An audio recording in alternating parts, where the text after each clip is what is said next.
what am I if I'm not a mother and a grandmother and a wife? Right? So this is what we do. We tend to do that. And you have to throw that away. Which is not saying you go and you leave your husband and your children and your whatever. That's not saying that. But it's saying that that's not who anyone truly is. And that's not putting down those relationships. I mean, don't get me wrong. I've been married for how long now? 33 years? As of last Friday. I led a retreat on my anniversary. I'm leading a retreat on my birthday, but that's how it goes. So you put a lot of effort into that. And it's a very important part of how we live our lives. But your true self is more fundamental. And it's very important to understand that. If we don't understand that, then we cannot truly be a good husband, wife, mother, father, child, grandparent. Because then this person that we love becomes a reflection of our ego. If I identify so completely, if I think of myself as my identity is caught up in my marriage, then how can I be a good wife? Because my own desire for my marriage to be a certain way is coming between, or coming into, perverting the situation of whatever my husband needs in the moment. You know how married couples tend to try to change each other? That's why.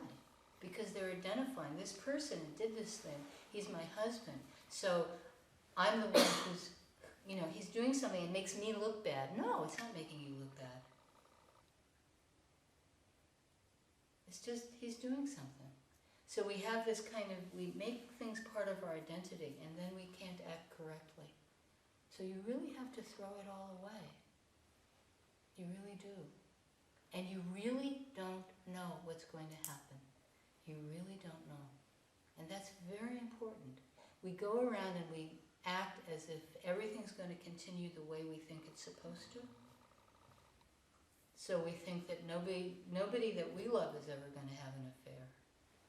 Nobody that we love is ever going to get sick and die. Nobody that we love is ever going to lose their job. Nobody that we love is going to go to jail. Nobody that we love is going to declare bankruptcy. You can name all the things. We just go around and pretend that's not going to happen to me. That's not going to happen to the person that I love. And guess what?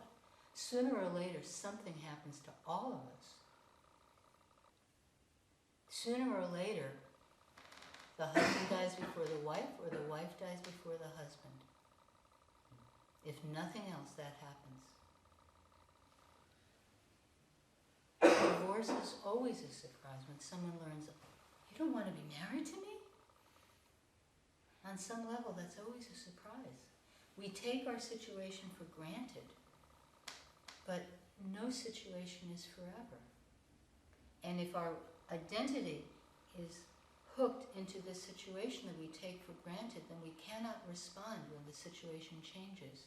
And with all the love and all the care and all the good karma in the world, everyone's situation changes. So you have to throw it away. Don't identify with anything.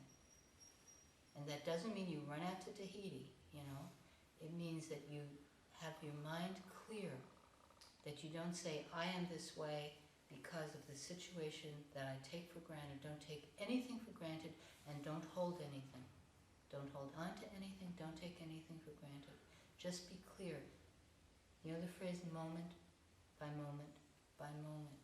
That means you see exactly how things are, and you respond to them as they are, and not how you wish they were. And that is terribly important. It's incredibly important. Because otherwise you can't help anyone. Okay? Versteht? Yeah.